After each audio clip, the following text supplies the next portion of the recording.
Hello adventurers, and welcome back to my channel. Today we are in Oklahoma at the Boiling Springs State Park, and we're going to go check out the Boiling Springs. I'm really excited. I've seen this several times, but I've never been in the area, so today you're coming with me. Let's go.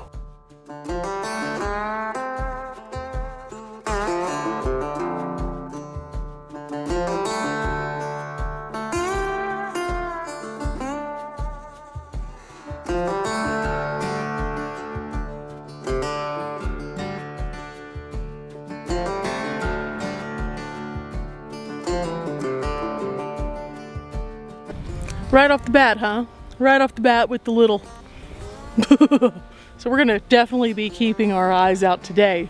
Now, if you haven't been with my channel for very long, you don't know. I don't do the little wiggly, snaky things. I don't. No. So, focusing.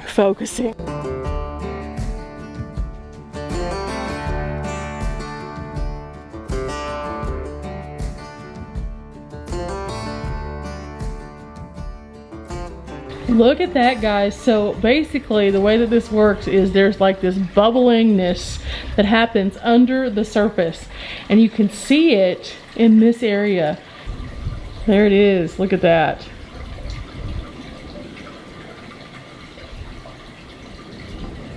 Here is the geology of Boiling Springs State Park, and it tells us about the different things that we'll find in the little layers. And of course, it's always fascinating to find out about the layers, because you see just like this, and we don't think about what goes on under this. So this is what goes under all of that. And then right down here it says that every minute about 30 gallons of water flow from Boiling Springs. So that is really cool to know that what we just looked at, 30 gallons of water per minute. Now, as we're looking into this, it says here that Boiling Spring has long been a prairie oasis. Before pioneers even settled here, American Indians and Plains Indians came here to rest and camp. So that was before the land run. And then they created a lake here, and the CCC was actually in charge of many of the things that we find here today.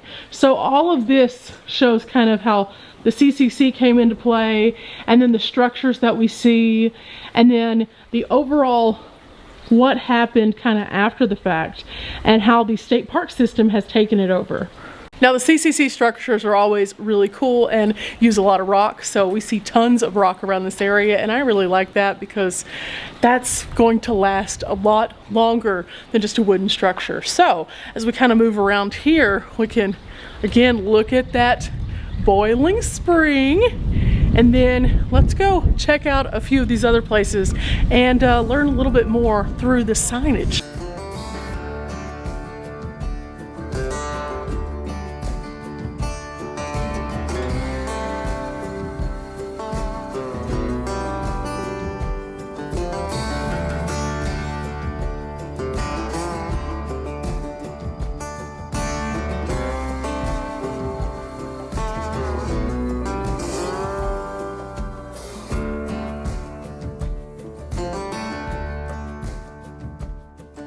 Now, as we continue to kind of go around, it's telling us about all of the different critters and creepy crawlies and things like that, but so that we can kind of understand what it is to be out here.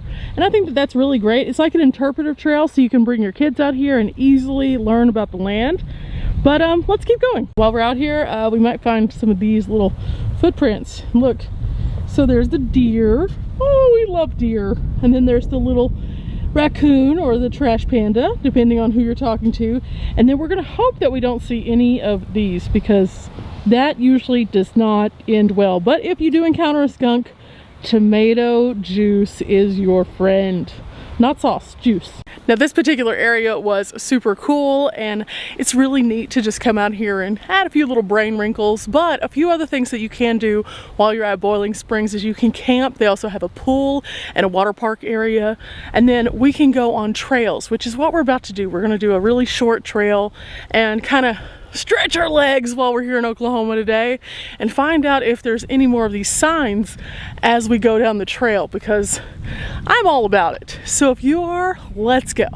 Right at the top of the trail, we have the Boiling Springs State Park and its Ice Age ties. It says here that geologists believed that in the beginning, 1.65 million years ago, that was whenever the North America and Europe experienced the Ice Age.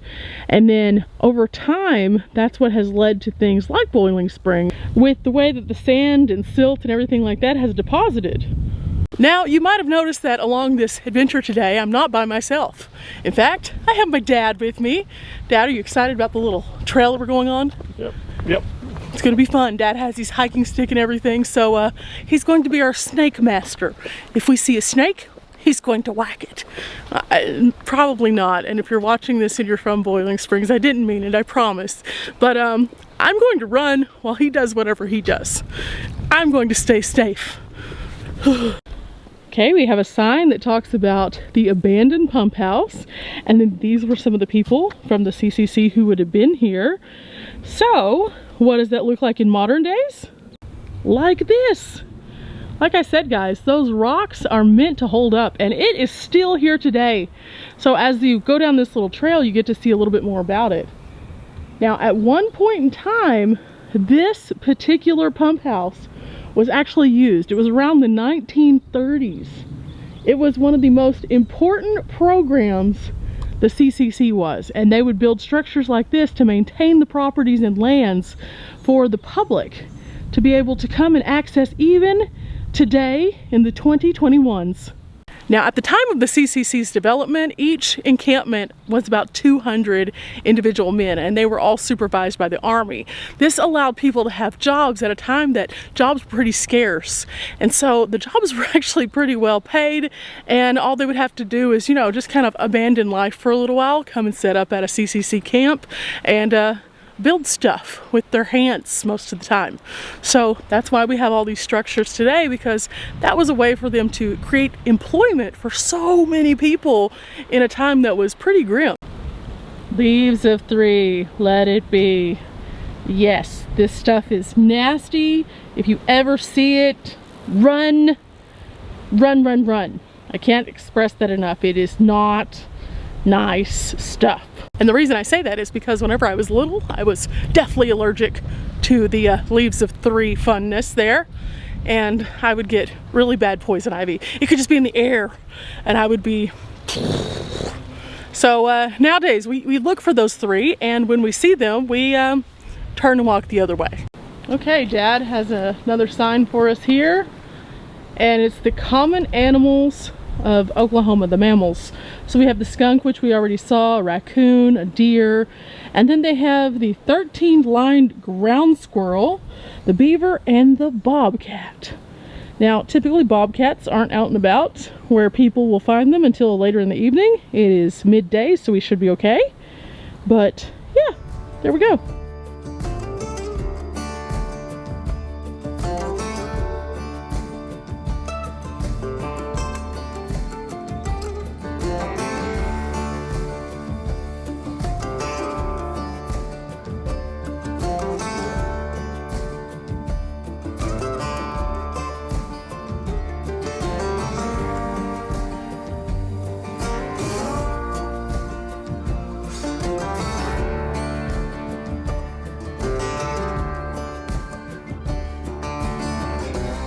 Okay, we found our first signs of beavers. There is a little beaver dam like right there. And so the water isn't flowing over to the bridge like it normally probably would. So yeah, nature's cool. Just a few sentiments. This is a nice wide path. So it's pretty well maintained. There was one area that was a little flooded, but we're okay. But this makes me a little less hesitant about the, you know, because we can actually see what's kind of going on. And we're getting into a tree coverage area that is nice and shady. So this is a pretty cool way to kind of see the world here at Boiling Spring. Look at this, guys. Like this one right here, was one big tree, and now it's a dead tree, but it's cool to see just how big it was. And then all along this side of the trail, it's like really boggy, like almost swampy looking. Dad's scooting on ahead of us up here, so we better catch up. Let's go! Look guys, it's a little heart. How cool is that?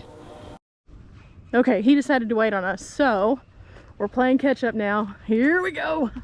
I hear a train in the distance, so we can't be too far away from civilization of some kind. Uh-oh, what is this? Oh, Dad found a track. Hang on, hang on, hang on, hang on. Here we go. One here, one here, one here. Oh, it looks like it's a deer, and it looks like it might have been running because it's got some, definitely got some slip in that. There's some more here.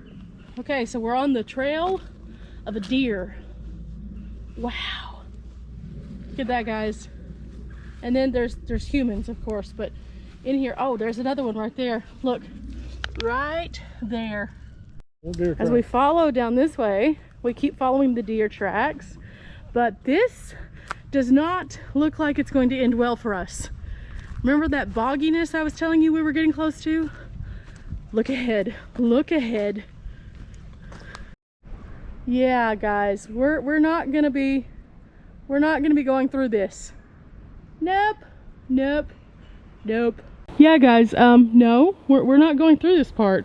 We're gonna have to take the other side of the trail because this is all underwater. And not just like a little bit, like, look, that is 100 feet of underwater.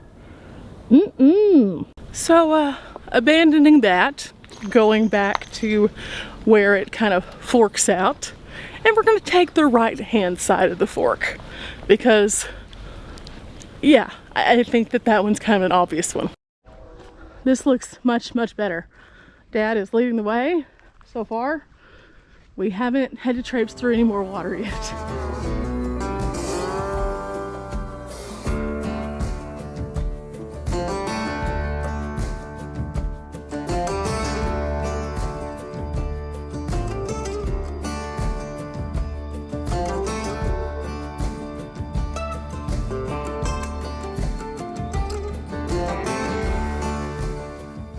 Look guys, I found a different one. I think this is a raccoon right here. Oh my gosh, this is so cool.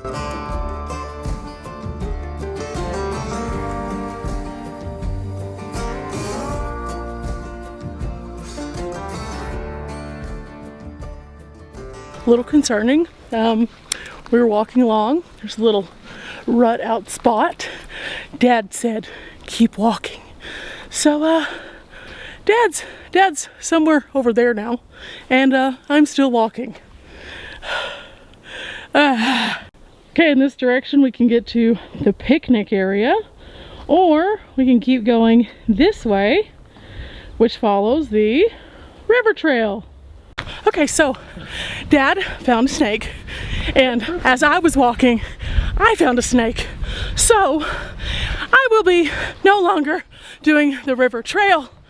It's been a beautiful trail though, guys, and Dad's gonna be leading the way out. This is why we hike with friends. Oh, okay, guys. Well,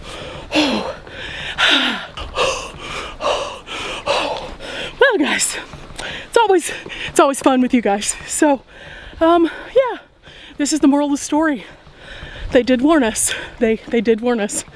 And just to kind of give you a heads up, Dad said that snake that I saw was big, because see how wide the path is? It was the whole path. So, Dad, how big was the snake? Well, the path was about 3.5 foot, and the snake, you couldn't see the head or the tail of it, and he's across it. Yeah, he was. And he's probably about, I don't know, 1.5 inches, 2 inches long. Big, okay.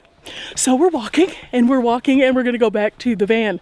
Now, I know that some of you guys at home probably think I'm absolutely ridiculous for one, being in the outdoors and then freaking out about a snake. However, this particular area of Oklahoma is known for some pretty gnarly snakes. So,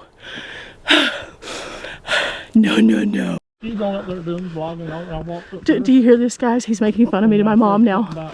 She said, would see it. I took a picture of this bait. Yeah. And she turned around, and there's one, the path was about 3.5 foot wide that we could see, and you couldn't see the head or the tail of the one that's right in front of her. So, see that, guys? See? 2 inches around, 1 3/4. Okay, guys, we've almost made it back. Wow, that was a lot to process. Oh, there's the gate. There is where we came in. Okay. Okay, here we go. We made it, but we're not in the clear yet. We still have to make it into the van. And snakes like areas like this too, because they like to bask on the rocks. So we're gonna go to the van and then we'll recap what happened in a little bit less of a dramatic way, maybe.